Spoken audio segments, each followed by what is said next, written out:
Relato corto: La princesa Guayarmina, por Dailo Jesús Cabrera. La princesa Guaya tenía varias características innegables. La primera era su belleza, coronada por un cabello y ojos rosas que nadie más en el mundo compartía. La segunda, claro, era su bondad, ya que incluso había aceptado a un huérfano sin familia como él para su guardia. En cambio, la última no era tan conocida. Y se trataba de la preocupación. Ella no podía evitar tener la mirada llena de magua cuando pensaba en que toda la gente del reino dependía de ella, según la profecía. Por lo tanto, cuando Elric se percató de su rostro radiante de felicidad, sin una pizca de preocupación, se dio cuenta de que estaba sucediendo algo raro. ¿Sabes? Hoy es un día maravilloso, había dicho con una sonrisa genuina. No era que no se alegrase por Guaya, solo que cada vez se aproximaba más julio, la época en la que debía superar las pruebas de forma anual para que las fuerzas sobrenaturales no arrasasen con todo. Usualmente, un par de semanas antes comenzaba a comer menos, y él debía animarla. Solía hacer burlas, gracietas y cosas, en definitiva, consideradas poco dignas para un caballero de 20 años para que ella fuese algo feliz. Así que, ¿cómo era posible que hubiese dejado vacía toda su porción de la tarta hecha por su cocinera? Por muy buena que estuviera su comida, la anciana era de esas que siempre daban trozos inhumanamente grandes. Su alma, no solo en base a las evidencias, sino a un instinto compartido que muy pocas personas tenían con alguien, había llegado a una única conclusión. Por mucho que no hubiese una pizca de magia negra alrededor del castillo, y pese a que fuese el único que se había dado cuenta, estaba claro que se trataba de una falsificación. ¿Dónde está la real? Susurró para sí en voz baja, conteniéndose a alzar más la voz y que la escuchase aquel clon. Si alguien más se enteraba, quizás los captores harían alguna locura. Debía pensar bien en sus siguientes pasos.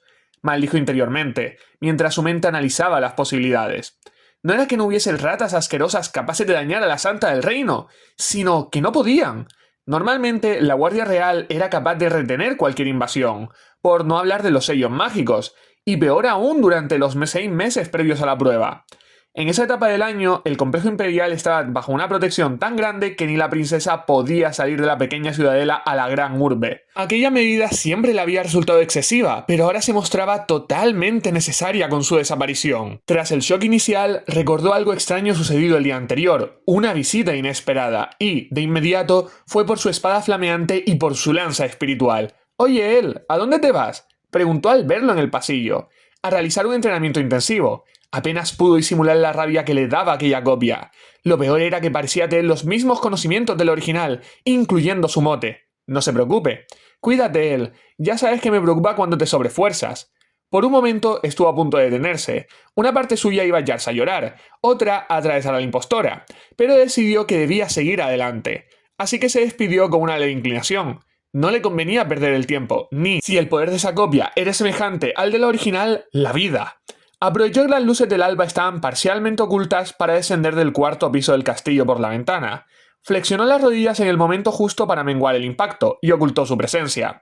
Seguidamente emprendió la marcha y salió del complejo a máxima velocidad. Era lo suficientemente hábil para que la mitad de los soldados no se percatasen, y lo suficientemente conocido como guardia predilecto de la heredera para que los más capaces fingieran no hacerlo. La vuelta sería más compleja, pero ya se las apañaría. Aceleró, potenciando su cuerpo con su espíritu, mientras su mente repasaba los detalles del día de ayer. Dos jóvenes de cabello blanco, cuyo aspecto parecía rondar los 20 años, habían entrado en palacio completamente escoltados por la guardia. Sus presencias eran distintas de todo lo que había visto antes, y llevaban unas extrañas pulseras. «Es un placer para nosotros haber conseguido esta audiencia», había dicho la mujer de ojos rubí, haciendo una reverencia leve hacia el rey y la princesa. «Me llamo Lisitea, y él es mi hermano Soliat», añadió alzando la mirada. «Tengo entendido que ustedes ya han tenido visitas de otros mundos, por lo que seré breve. Somos miembros de un grupo de héroes conocidos como el TTF, de The Fantasy, y venimos a ofrecerles nuestra ayuda». La conversación siguió por un par de minutos, donde los muchachos aseguraron que contaban con los medios para detener las fuerzas sobrenaturales si les daba la oportunidad. El rey incluso pareció tentado de aceptar, pero finalmente se negó adelantándose a lo que pudiera decir su hija. «La tradición existe por algo. No sé lo que deseen de nosotros, héroes, pero es mejor malo conocido que bueno por conocer». Elric recordó cómo, tras esas palabras de su soberano, la albina se vio un poco decepcionada, pero viendo que no había otra opción se limitó a aceptar su veredicto. No obstante, el peliblanco tenía rostro de estar a punto de decir algo capaz de desencadenar una crisis diplomática, si la muchacha no lo hubiera impedido. Teniendo eso en cuenta, ahora no tenía dudas. Posiblemente el plan de aquel par había sido secuestrar a la princesa desde un inicio. aprovechando sus poderes sacros para sus propios fines, y no lo iba a permitir. Era una locura pensar que todavía seguirían por la ciudad, pero su instinto sentía a su señora en aquella dirección, por lo que ignoró las calzadas y comenzó a saltar de tejado en tejado, buscando el punto exacto donde aquellos dos sujetos debían estar. Distaba de estar seguro sobre cómo abordar el combate cuando los viera, pero se le daba bien improvisar. Le pareció increíble ver la calma absoluta de las gentes, niños jugando, personas comiendo, incluso bares llenos en plena mañana, todos ignorantes del ciego destino que podía ocurrirle a su protectora suprema, quien siempre había acatado todas las reglas y soportado un peso absoluto por ellos. Se trataba de una mujer que quería ser más libre, sin duda, pero se veía impedida porque su vida era demasiado valiosa para usarla. En base a esos pensamientos, no pudo evitar preguntarse qué habría dicho de no ser por la irrupción de su padre. Tan solo sabía que la palabra iniciaba por A, aunque, teniendo en cuenta cómo había venido todo, realmente no importaba. Se detuvo y agudizó sus sentidos al extremo. La vista que tenía dejó de ser humana y llegó a la precisión de las águilas. Su nariz pasó a compararse a la de un lobo. Sus ojeras parecían mapear como la de un murciélago. Incluso, el tacto y el gusto habían superado a los del bagre. Ahí fue cuando lo captó. ¡Ah! ¡Quema! ¡Arde!, dijo la inconfundible voz de la princesa. Centró la energía en sus piernas al escuchar aquello. Había sonado a unos cientos de metros, por lo que se dio prisa con los saltos más precisos que era capaz de ejecutar. Su mente se preguntaba qué clase de tortura estarían haciendo para que ella, que había superado el recibir las marcas divinas sin ninguna clase de anestesia, estuviese exclamando aquello con tanto fervor, por mucho que lo dijese en voz baja. Ya veo que en tu casa no sufres de estas cosas. La voz de Soliat era hasta sarcástica, lo que causó arcadas en Elric. La verdad es que no. Creo que voy a acabar llorando. ¡Pff! ¡Qué débil! Volvió a recochinarse. Oye, ¿cómo te atreves?, dijo con exasperación, pero parecía una exasperación sorprendentemente cercana. Sol, tú también tienes lágrimas en los ojos, pronunció la voz de Lisitea con un deje alegre. Claro que no. Yo estoy soportando como todo un hombre. Al llegar todavía sobre un tejado, Elric lo vio antes que nadie más, gracias a su altura, y estaba apuntando a su propia cara con un dedo.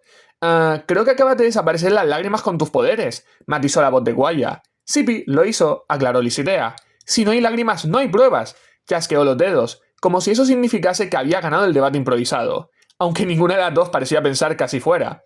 Elric se quedó confuso viendo la escena. Primero, porque Guaya no llevaba sus trajes reales, sino las ropas de paisano que él mismo le había regalado tiempo atrás. Segundo, porque no estaba en un callejón oscuro o algo así, se hallaba en un bar tomando comida con especias.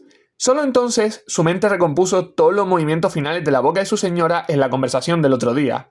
Y todo cobró sentido. Aunque no había emitido un sonido, les había pedido ayuda. Guaya no había sido secuestrada, sino que ellos dos le estaban dando el respiro que tanto merecía.